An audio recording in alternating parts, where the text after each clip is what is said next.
you also hear from operators just in the past 20 years where they'll have a main break and, they'll dig it up and they'll find either an old piece of wooden water main next to the newer pipe or kind of lore of just short sections of wooden pipe that's still in service today.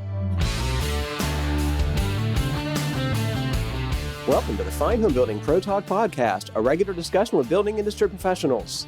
This is Senior Editor Patrick McComb. Today I'm joined by engineer Zachary Kuegler. You can find the Fine Homebuilding Pro Talk Podcast and the original Fine Homebuilding Podcast at finehomebuilding.com/podcast. You can leave feedback and ask questions there too. Zach, it's a pleasure to have you on the show. Thank you so much for being here. Thanks for having me.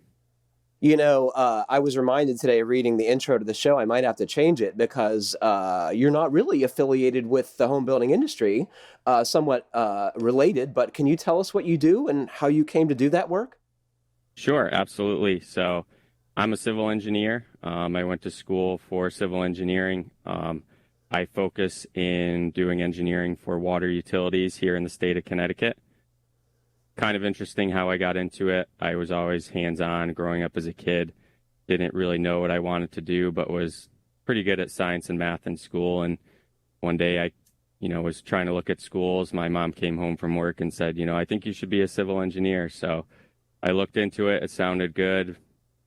Signed up for school in it and turned out to be a great profession for me. It's a great mix of kind of the building concepts that we see here on the podcast and I like to do on my home here and kind of the engineering mind that I have as well. So we were talking ahead of the show. I observed that you had what looked like craft-faced insulation behind you. You're currently remodeling a house, you were telling me. Yes, that's true. This is our spare bedroom here and I figured the backdrop was pretty fitting and it would be good acoustics with the insulation around. So it sounds like you're in a recording studio. It's amazing. Yeah. So are you working for municipalities and throughout the state of Connecticut? Can you tell me about where the projects are? Sure. So we work for a variety of both municipal and private water utilities in the state of Connecticut and pretty much all over the state. We get the pleasure of working on some of the larger treatment plants that serve some of the more developed areas, the cities in Connecticut.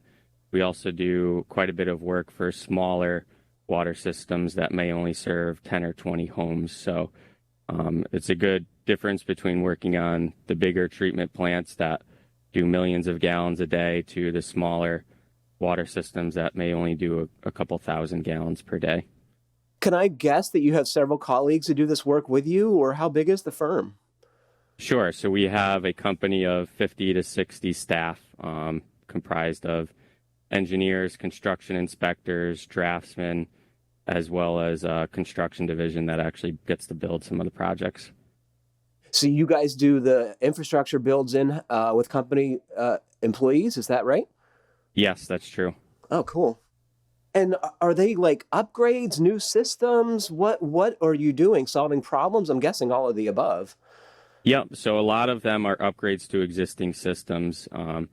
As you can guess, there was a lot of development in the 20th century. We've gotten to the point now where we have water mains that are 100 plus years old. We have well stations that, are 50 to plus years old, and that's about the end of their useful life. So there's equipment there that needs replacing. We're doing a lot of that. We also have more stringent water quality standards that are coming up, or you may have a water quality change that requires you to do additional treatment to the process at these facilities, which requires some rehabilitation or modification.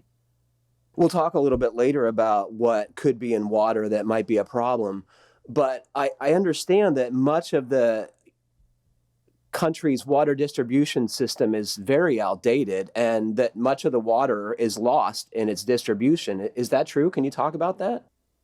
So there is a small percentage of water that's lost. The industry will refer to it as non-revenue water. I believe the industry standard for that is about 15% of the water produced. And utilities are doing a ton to try and reduce that number. Some of the things they do is dedicate staff to leak detection. Usually the best time of day to do that is at night when there's minimal other usage in the system, but they'll go So if no one's around. using water, you can tell if it's leaking out because it's flowing, right? Correct. I As gotcha. well as the method they do that is by putting correlators, which basically listen to the pipe, and you can hear the water. If there's a crack in the pipe, kind of going through that sharp bend in the pipe, and they can use that equipment to find where that is when there's minimal other noise in the system, if you will. Hmm. Another big task they do is they calculate that non-revenue water by comparing what they metered leaving their treatment facility compared to the total of what they metered for all their customers. So another big aspect is verifying that those meters are reading accurately and they have good numbers to base it off of. But The other thing I've heard is that water revenue has declined because of the efficiency of fixtures, and therefore utilities need to that costs are higher because they're not selling as much water. Is that also true? that is true. I don't get too much into the rates, but the utilities do a ton to reduce lost water, like you mentioned, promote use of more efficient fixtures, and reduce water loss and other methods. So, generally the usage has gone down per capita. So, what are some of the things that water operators worry about? I'm guessing lead and pathogens are big concerns. Are there other concerns? Yep. So one of the big topics in the industry now is eliminating lead services, which is was prevalent in the early 1900s. There's a big push to, because that was so long ago, really identify where those are so that they can be replaced. They've actually been using some predictive technology to, based on the age of the home and other factors, try and estimate whether the house has a lead service rather than having to do excavation to actually see it. Can you ask Chat GPT those questions if a house has lead service lines? I'm not sure. I haven't used that software yet, but I don't know how accurate it would be. I think probably the biggest, which we're all aware of, kind of challenge facing the industry is PFAS and what people refer to as the forever chemicals, just because they're so prevalent in the U.S. They bioaccumulate, so your body doesn't really get them out. Once they're in your body, they stay, and they can be harmful in low concentrations. So the EPA is coming out with new regulations as to what those concentrations for action levels are going to be. But that's a very costly chemical to treat. It usually requires a couple pretty large vessels filled with a media such as carbon or an ion exchange media. And usually even for small water systems, it requires building a completely new building on site just to house that equipment. So how's that get in the water, Zach? Actually, I believe it was used in the treatment of sewage back in the day at the sewage treatment plants, and a lot of that byproduct was used as fertilizer in farm fields.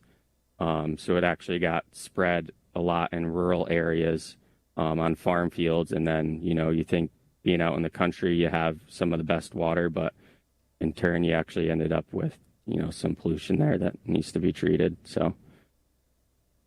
Yeah. And you mentioned lead service lines. Is that a problem in Connecticut? I mean, we hear about that in Detroit and other Rust Belt cities, but is that Hartford, Bridgeport, other places in Connecticut? Yeah, definitely the older cities will have those. Typically in older distribution systems, they had a lot of rigid iron pipe. So, you'd have the main in the street that would be cast iron. You'd have a service to the house, which would be, maybe a 1 or 2-inch iron pipe. And then to make that connection between those two rigid pipes, you'd have what's called a lead gooseneck. It'd be, a 3 to 4 foot length of lead pipe that was flexible that could connect those two. That's really where it's most prevalent. And it, like you mentioned, it's more prevalent in the older towns and cities that were developed in the early 1900s. I've heard too of, at least in Pittsburgh, the lore was that there were occasionally wood pipes found which look like tree trunks with a hole drilled down the center. Is that lore or is that real? No, that's definitely true. I believe those were installed more in the mid 1800s to late 1800s, but I've actually seen and held real pieces of that. It's pretty incredible. You also hear from operators, just in the past 20 years, where they'll have a main break and they'll dig it up and they'll find either an old piece of wood and water main next to the newer pipe, or kind of lore of just short sections of wooden pipe that's still in service today. Did your education prepare you for the things you're doing now? I'm guessing it's hard because the needs of the water distribution business, I'm sure, have changed with discoveries of what's in the water and the risks, right? Yeah, so education for me was really kind of a backdrop for everything I learned in the field. I was fortunate to have an internship really starting after my freshman year in college. And I tell younger students and other people in the industry that kind of the education experience traditionally in college coupled with the field experience, which was really what helped me learn in both applications. Being in the field helped me go back to class and understand the concepts better that I learned in the classroom. And then, I could use some of that understanding I got in the classroom to apply in the field the next year. So I really don't think you can do one without the other, but I'd say most of the learning and kind of the stuff I use day to day, I've learned from other folks in the industry and just experience being on the job day to day. You mentioned always being hands-on. Do you ever feel like you'd like to be out there in a trench box connecting pipes like some of your coworkers? Yeah, it's definitely enjoyable to be out in the field. I think that's one of the aspects I like most about the industry is we get to do some office work and design the items, but we also spend quite a bit of time in the field helping the contractors build the items and being a technical assistance to them in the field and helping clarify the plans. So there's definitely some enjoyment in being out in the field and taking a hands-on approach. Are you responsible for the quality control of these projects? Sometimes you mentioned being out in the field. I'm guessing you're watching to see that it's being done correctly. Exactly. That's one of the primary functions is to have the plans and specifications there with you as an engineer on site and verify that everything's being done according to plan. What could go wrong? I'm guessing, all kinds of stuff, but what commonly can go wrong? So commonly we end up with unforeseen conditions on the site. So, you may be going to put just like any contracting, right? Yep. You go to put a foundation in and you see rock or maybe some poor soils. And then there's always just challenges on site, in today's, post-COVID world. We've got equipment lead times where, maybe something we specified or called out in the plans isn't available at this time or has an extremely long lead time. So, we have to work with the contractor. What's that? Like pumps and stuff?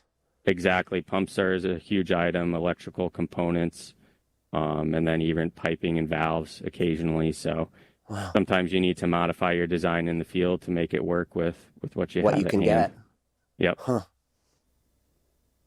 We met because you wrote to the regular podcast about my particular weird water situation where I have a lot of particles, sand specifically, in my water, and it clogs up my cartridge filter. And you mentioned a sand separator. Can you talk about what that thing does and how you use them in your projects? Sure. So I think what you have is kind of a special case. We've actually only used it once on one of our projects.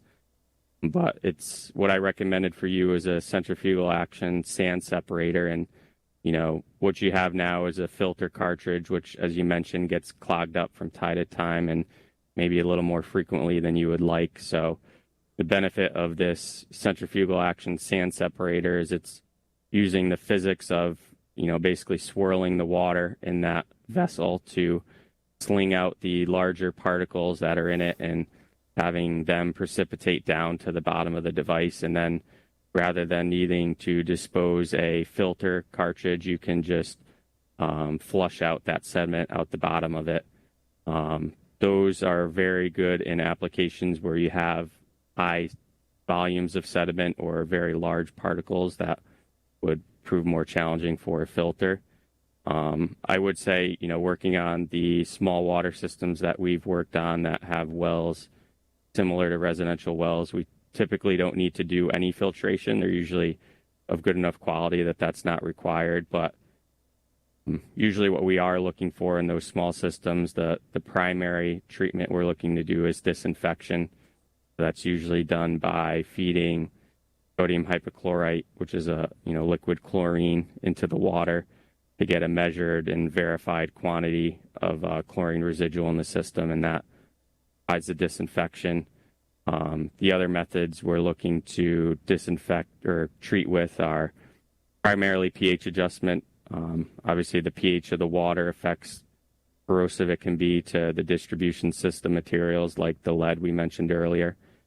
So if you can raise the pH, it reduces that potential to cause the corrosion. That was one of the things that Detroit was doing, right, to kind of undo the problems they had created by having more corrosive water. Am I right? Exactly. And water corrosiveness it's a very complex item. There's a lot of factors that play into it. So how so? It's just based on the makeup of the water. pH alone does not, have the highest, probably has the highest impact on it, but there's many other factors such as the distribution system materials, and there's just a ton of other water quality parameters. So, usually if we're doing any changes to water treatment processes, the local public health department here in Connecticut will kind of re-trigger some more frequent sampling for those lead and copper and other items, just as a safeguard to prevent against that. So how does one know whether it's an on-site well or a municipal system, like that there might be a problem with the water? Like, I'm guessing most homeowners aren't testing their water. Is the municipality testing? And if they are, that's great. But what about folks who have an on-site well? Does it make sense to check your water periodically in your opinion? Yeah, absolutely. The water utilities we work with are testing their water on a very regular basis. I believe they're on, depending on the compound they're testing for, it may be monthly, quarterly, or yearly, depending on the sampling plan. I would definitely recommend, if you have a residential well, that you get that tested and see what you have. What should you be looking for, Zach? Sorry to interrupt. No problem. I would be looking for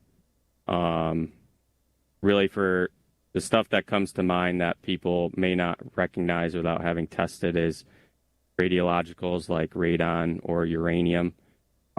There's some items that you can kind of visually see, and they're what we'd call a secondary contaminant, where it's more of a visual or a taste concern, such as iron and manganese. It may cause staining in your fixtures, some black or red spots, but there are compounds like that radon, uranium, that you would not know are in your water unless you have it tested, and they will have an impact on you.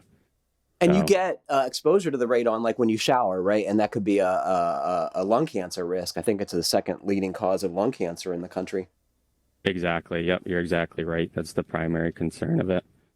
And are there things that could be in there that aren't commonly tested, like in a real estate transfer? Like we had our well tested when we bought our house. I think a lot of people do that. I don't know if it's a requirement, but are there things that might be in the water that they're not commonly tested for in one of these tests for a real estate sale? I think the standard tests that they do for real estate sales will cover most of the compounds that you're concerned about. PFAS, with the way the industry and what we're realizing is going on, may not be something that's currently in those standard mill of tests that you may want to look at, especially if you're in a rural area where there may have been farming. When I was a kid, the local water authority had an outbreak of Giardia, and God, was I sick as a little kid. I still remember it to this day. Is that common? What do you think happened? So that's definitely not common in systems these days.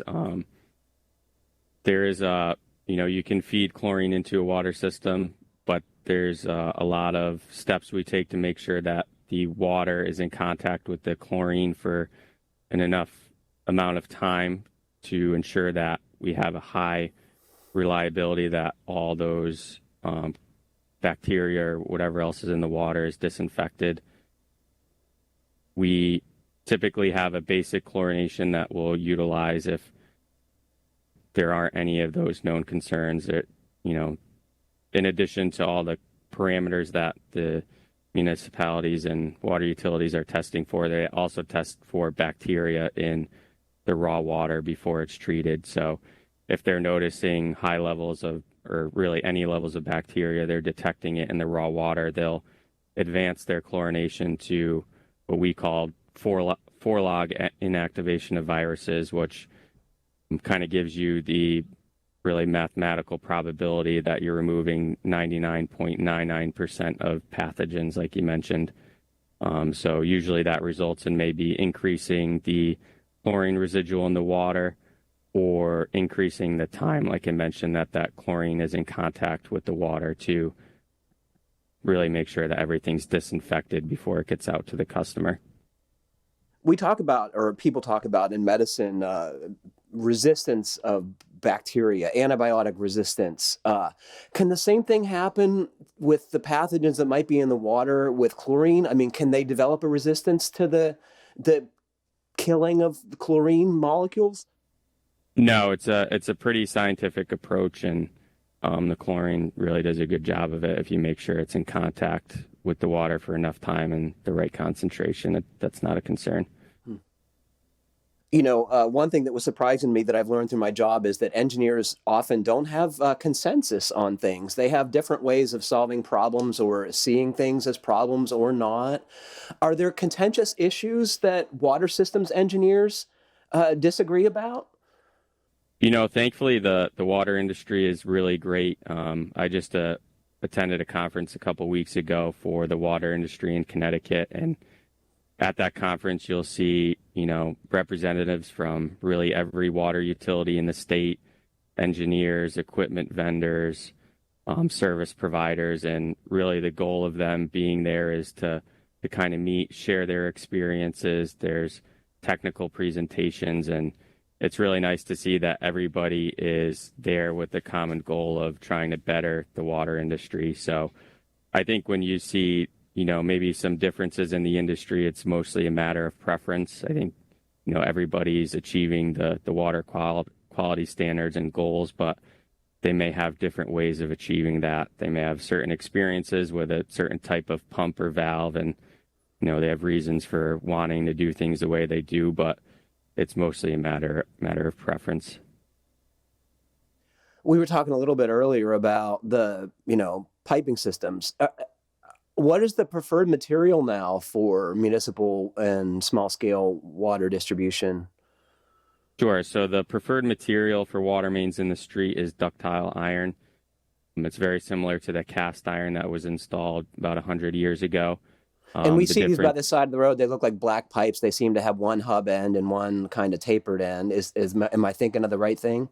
Yep, you got it exactly right. So they have one hub end, which we would call the bell end of the pipe. Inside that end, you put a rubber gasket in, and then the other spigot end gets pushed into the bell, and it creates the watertight joint. It's a very durable pipe. In comparison to the cast iron that was installed 100 years ago, it's not brittle. And that's where it gets its ductile name. So it's more flexible and less susceptible to fractures. So does it corrode? Because that's one of the problems with cast iron, right? Is it eventually rusts through?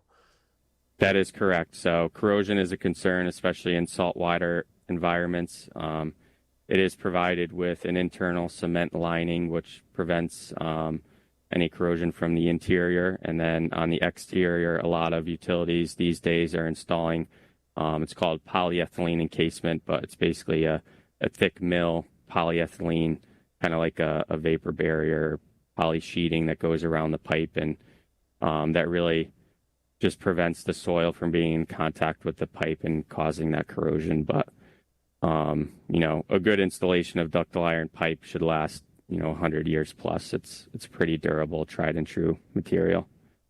From the perspective of the people who have to lay it, it would seem like plastic pipe would be so much easier to work with. Why not?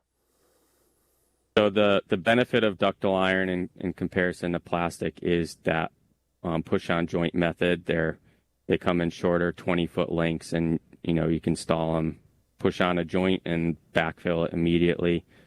We have installed polyethylene pipe, similar to like a well-lined plastic, but in much larger form. 8, 12, 16-inch diameter. The challenge with that piping is it needs to be fused together. So you have a piece of fusion equipment that heats up both ends of the pipe, and then, once it's heated up to the appropriate temperature, pushes it together to fuse it. That process obviously requires special equipment. The pipes come in longer 40-foot lengths, which are more difficult to work around existing utilities in the ground, or just around, moving it around above grade, above the trench. And then there is a cooling time associated with making sure that's cool and set before you backfill it and move it around. So it does have great applications for certain needs in the industry, but when you're working around other utilities in tight areas, it can be a challenge to work with. I'm guessing no one's stealing those sections of pipe from the side of the road either, because they must weigh a ton. Yeah, they can be several thousand pounds. Oh, that's bananas.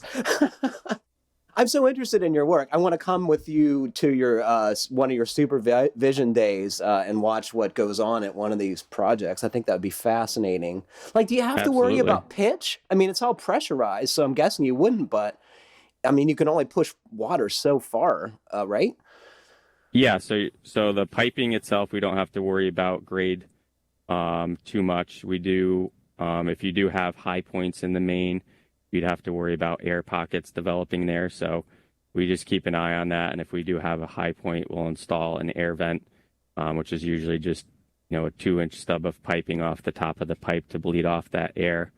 But when you do have changes in elevation, if you get too high, you do lose that pressure. So that's where pumping stations come into play, because you want to keep adequate service pressure to all your customers.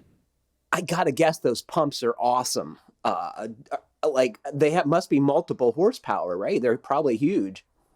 Yep, depending on the size of the system, we have smaller systems that are only 1.5 horse motors, and then for some of the larger treatment plants, you have 50 to multiple 100 horsepower motors. It's pretty incredible. That's cool. Who makes that stuff? Do we still make that equipment in the U.S.? I believe it is. There are manufacturers that make it in the U.S. I think a lot of the, major manufacturers I'm thinking of are in Europe. Germany. Yeah. Yeah. Yeah. Yeah. Italy has a long history of pump building too, as I understand it. I don't know if they do ginormous stuff like you're talking about, but yeah, I don't know if I've seen any pumps from Italy, but definitely Germany, like you mentioned. Yeah. So I'm not sure if you're a regular podcast listener. When I mean regular podcast listener, I mean the regular Fine Homebuilding podcast. But you've at least listened once. Where does your interest in construction and building science come from? Yeah, I'm definitely an avid listener of the podcasts. I also am a reader of the magazine. I really enjoy it. My love for an interest from building definitely comes from my father. He was a contractor prior to me being born, and changed professions just about the time I was born. But what's he do?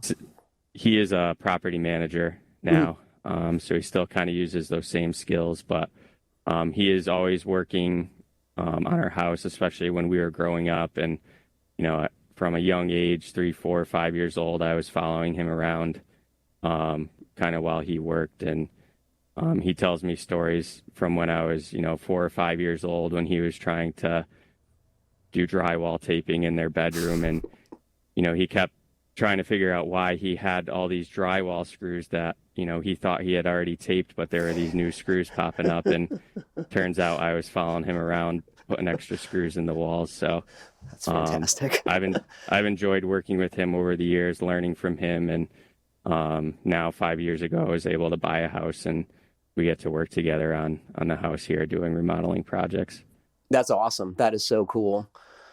Did you consider trade work? Did he discourage you from doing that, or I'm curious how that played out? Yeah, I definitely consider it a hands-on trade. I think some of the reasons why he wanted to get out of it is just, I'm sure others can attest, it's really tough on your body. It's long hours. So he had an opportunity with the company to do hands-on work at the time, with kind of more regular hours with me being around and less of a toll on his body. So he took that route. I think, he's appreciated the decision he made, and kind of like we have here, he still has the opportunity as a hobby to enjoy doing those skills on the side. So That's awesome. And you guys get to do it together, which is the very yeah, best part. Yeah. So the yeah. work you do, Zach, is very important. I think anyone would recognize that. Do people show an interest, or do their eyes glaze over when you talk about your job to them? I think it's definitely interesting to most. I think if, as an engineer, if I get into too much detail, some folks will glaze over, but I try to limit that. But it is very interesting. I think a lot of people don't realize all the time, effort, and really all the facilities behind the scenes that ensure their water, comes out of the tap and comes out clean and, in compliance with the regulatory standards. So, I think that's, if people could see actually what's going on behind the scenes, how many dedicated people there are, all the testing and assurances that go into their water, I think they'd be surprised. It's a very rigorous industry. So anyone who's taken the Metro North line into New York City has seen the various reservoirs that the city uses to store water. I'm guessing you notice that stuff when you're out and about. What do you look for when you're driving around with regard to water systems infrastructure? Yeah, I'm always keeping an eye out, especially when, traveling. Last summer, we went on our honeymoon to Costa Rica, and I think my wife was more interested in looking at the beaches on one side of the window out the car, and I was looking out the other side, looking at how they set up their fire hydrants and how they set up their water treatment systems. So I'm kind of like anybody in the building trades. You're always looking out to see, what folks in other areas of the country or world are doing things, or Do how you they're doing notice the things. taste or color of the water when you're visiting folks? Yeah, you can definitely tell different water supplies have a different taste. Kind of like we mentioned with the corrosion potential there. It's really a multitude of factors that leads to that. But I definitely have my favorite spots to fill up my water bottle from different tap sources Where? based on how they Where taste. where can I get the best tap water? There's a ton of great places, but I'm fortunate here in Collinsville, Connecticut, to have great water out of the tap, and um, it's a great thing to have at home. Do you have a favorite bottled water? We don't drink bottled water too much. We're usually filling up a water bottle here at the house. So, Because of the uh, environmental impact of the bottles? I'm guessing anyone who works in municipal water finds that troubling. Am I right? yeah, we try and stick to, filling up a water bottle at home. And then again, if we have great tasting water here, there's really no need to get the bottled water. Can you talk about the house you bought a few years ago? What does it Sure. look like? What era is it? What problems or attributes are notable? Yeah, so we bought the house 5 years ago. From what we can tell, it was built around 1900, so traditional balloon frame construction. The town we live in was an old mill town that built axes. So a lot of the housing in the area was either built by folks working in the factory or built by the factory itself. So looking back at the deeds, it seemed like the property, at least at one time, was owned by that axe factory. But we've really enjoyed the architectural character of the house. It's tough to really pinpoint what style it is, but it does have some of those great architectural details, the trim on the outside, the steeper pitched roof, some of the symmetry that was present in the older houses that isn't necessarily present these days. So we've tried to maintain that outside architectural character. On the inside, we've been remodeling the house room by room, updating the bathrooms. It was troubling for us. We enjoyed the plaster walls that we bought it with, but living in the house and feeling how cold it is, we kind of had to make the decision to, take down some of those cracked plaster walls and re-insulate the walls like you can see behind me to make it a little more comfortable. So Does as it we have do board, things, board sheathing? I'm guessing it does. it does, yeah. How are you detailing the stud cavities? So we've been putting the rigid foam on the inside between the studs and sealing around the perimeter with spray foam to seal that up. And, just sitting in this room, which still has the fiberglass exposed, it's amazing how much that air leakage was improved. Oh, yeah, I'm sure. Yeah, I mean, when we took the plaster out and there was old urea formaldehyde foam in the walls that had disintegrated. And do you want to tell folks about that horrible stuff? So this was probably done in the 70s is my guess, right? Yeah, it is terrible stuff. It's when you take down the walls, it's shrunk to probably, 60, 70% of what it once was in size. And, as soon as you touch it, it just turns to dust, it seems. I've only come across it once, and it was enough to make me never want to go near it again. I know. I dread it every room we move on to. But it's a huge cleanup. It clogs shop vac filters like crazy, so you can't even really vacuum it up. It has to be, actually bagged up and put in trash bags with like a broom and a dustpan. But that work is exceptionally horrible. But do you like working on your house? It sounds like you do. Yeah, I definitely enjoy it. I enjoy learning. So, with every project, you get to learn a new skill, and then you get the reward at the end of the project to, have maybe a more comfortable room here that's insulated better, kind of having the room cleaned up and new walls, new paint. So it's definitely very rewarding and very enjoyable. So, I'm sure your dad has opinions on, what you should do to the house or not do to the house. Do you guys see eye to eye on that stuff, or do you let him think he's telling you what to do? We definitely see eye to eye most times. I think he's a very hard worker, so sometimes I may not be wanting to take the more challenging route, but he's always, there working right beside me and pushing me to, go the extra mile to make it great. So he's a great influence to have on the projects. Do you have siblings? I have one brother, yeah. Is he older or younger? He's younger by 4 years. Does he end up building and working on houses too? He isn't as much as I am, but, he's definitely there to help. He also would help when we were younger on our house projects growing up. Well, Collinsville is a lovely place. I hope you love your house and get to enjoy it for many years. Yeah, we really enjoy it here. It's a great community and great neighborhood we live in.